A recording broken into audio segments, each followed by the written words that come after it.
Hi అండి. ఇక్కడ మీరు వీడియోలో చూస్తున్నది కమ్మని రుచితో కొత్తిమీర రైస్ అండి. సింపుల్ ప్రాసెస్లో జస్ట్ 10 మినిట్స్లో ఈ కొత్తిమీర రైస్ని ఎలా ప్రిపేర్ చేసుకోవాలో వీడియోలో చూసేద్దాం. Hi everyone, welcome to Raji home style. నేను మీ రాజేశ్వరి అండి. ఈరోజు రాజీ హోమ్ స్టైల్లో కొత్తిమీరతో కమ్మని రైస్ని ఏ విధంగా చేసుకోవాలో ఈరోజు ఈ వీడియోలో చూపిస్తానండి. మన ఇంట్లో ఏ కూరగాయలు లేనప్పుడు, జస్ట్ కొత్తిమీర ఒక్కటే అవైలబుల్గా ఉన్నప్పుడు, అలాంటి టైంలో కూడా రైస్ని కమ్మగా ఏ విధంగా చేసుకోవాలో ఈ వీడియోలో చూపిస్తానండి.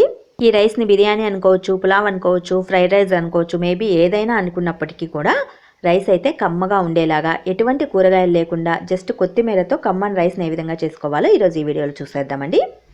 ఈ కొత్తిమీర రైస్ కోసం ఫస్ట్ ఆఫ్ ఆల్ నేను ఇక్కడ ఒక చిన్ని కట్ట కొత్తిమీరని తీసుకున్నాను. అలాగే కట్ చేసిన టమాటా ముక్కలు, పచ్చిమిర్చి ముక్కలు, ఉల్లి ముక్కల్ని కూడా తీసుకున్నాను.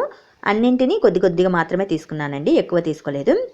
నేను తీసుకున్న కొత్తిమీరని ముందుగా వాటర్లో గిలకరిస్తూ నీట్గా కడిగేసేయాలి.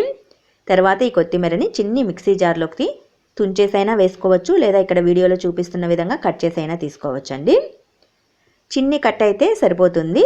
జస్ట్ నేను 1 కప్పు రైస్ కనుకోండి, 1.5 కప్పు రైస్ తీసుకున్నాను. దానికి ఒక చిన్ని కట్ట తీసుకోవాలి.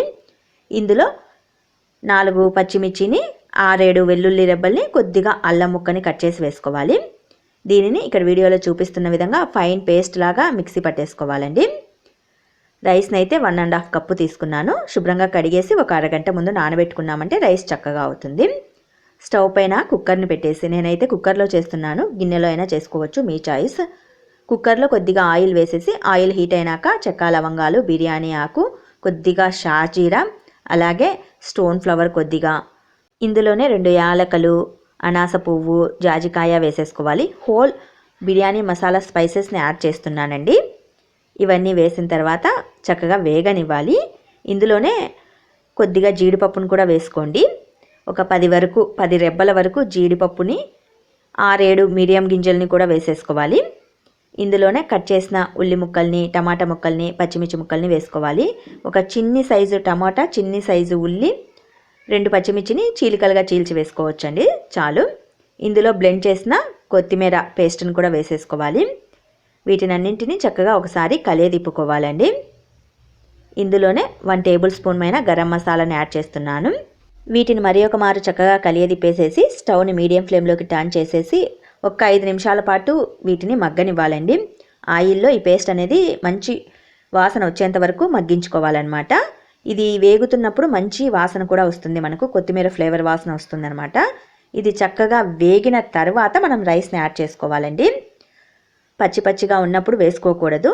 ఇదంతా చక్కగా వేగి మంచి వాసన వస్తున్నప్పుడు మనం కడిగి పెట్టి ఉంచుకున్న రైస్ని యాడ్ చేసుకోవాలి. అప్పుడే మనకు తెలిసిపోతుంది, ఆ వాసన అనేది మనకు తగులుతూ ఉంటుందన్నమాట వేగుతున్నప్పుడు. ఒక అరగంట ముందు నానబెట్టుకున్న రైస్ని మాత్రమే యాడ్ చేసుకోవాలి, వాటర్ని యాడ్ చేసుకోవద్దండి. రైస్ని వేసి ఇందులోనే మన టేస్ట్కి సరిపడా సాల్ట్ని కూడా వేసేసుకోవాలి. 1 కప్పుకి 2 కప్స్ వాటర్ అండి. 1.5 కప్పు తీసుకున్నాను కాబట్టి నేను ఇక్కడ 3 కప్స్ వాటర్ని యాడ్ చేస్తున్నాను. 1:2 రేషియోలో అనమాట. పాత బియ్యం అయితే కనుక 1:2 రేషియోలో వేసుకోవాలండి. బాస్మతి రైస్కైనా కూడా అంతే. కొత్తవి అయితే వాటర్ని తగ్గించి వేసుకోండి. మనం వేసే వాటర్ని బట్టే రైస్ అనేది పర్ఫెక్ట్ వేలో అవుతుంది. నేను తీసుకున్న రైస్కి డబల్గా వాటర్ని యాడ్ చేసేసాను. కొద్దిగా కొత్తిమీరని కూడా వేసేసేసి స్టవ్ని హై ఫ్లేమ్లోకి టర్న్ చేసేసి కుక్కర్ మూత పెట్టేసి విజిల్ పెట్టానండి. జస్ట్ 3 విజిల్స్ వస్తే చాలు. 3 విజిల్స్ తర్వాత చూడండి, రైస్ అనేది పర్ఫెక్ట్ వేలో అయిపోయింది.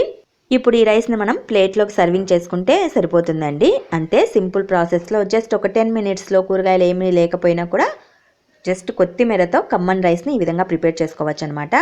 ఈ రైస్ని బిర్యానీ అనుకోవచ్చు, పులావ్ అనుకోవచ్చు, ఫ్రైడ్ రైస్ అనుకోవచ్చు, ఏదనుకున్నా పర్వాలేదండి. కొత్తిమీరతో కమ్మట్ రైస్ ప్రిపరేషన్ వీడియో అనమాట ఇది. బిర్యానీకి, పులావ్కి, ఫ్రైడ్ రైస్కి చాలా డిఫరెన్స్ ఉందండి. ఆ డిఫరెన్స్ ఏంటి అన్న దాని గురించి నేను ఆల్రెడీ మునుపటి వీడియోలలో ఒక వీడియో చేశాను. ఆ వీడియో లింక్ డిస్క్రిప్షన్లో ఇస్తాను, మీకు ఇంట్రెస్ట్ ఉంటే చూసి తెలుసుకోండి. డిఫరెన్స్ చాలా ఉంది. ఈ రైస్ని మనం ఏ రెసిపీతో అయినా తీసుకోవచ్చండి. జస్ట్ పెరుగుతో అయినా కూడా తీసుకోవచ్చు, చాలా బాగుంటుంది. పిల్లలకి లంచ్ బాక్స్లో అయినా ఈ విధంగా ప్రిపేర్ చేసి పెట్టి పంపించవచ్చండి. పిల్లలు కూడా చాలా ఇష్టంగా తింటారు. మరి మీకు ఈ రైస్ ప్రిపరేషన్ వీడియో నచ్చినట్లయితే మరికొన్ని ఇలాంటి రెసిపీస్ కోసం వెంటనే మా ఛానల్ని సబ్స్క్రైబ్ చేసుకోండి. ఈ వీడియోకి తప్పకుండా ఒక లైక్ ఇవ్వండి. Thanks for everyone.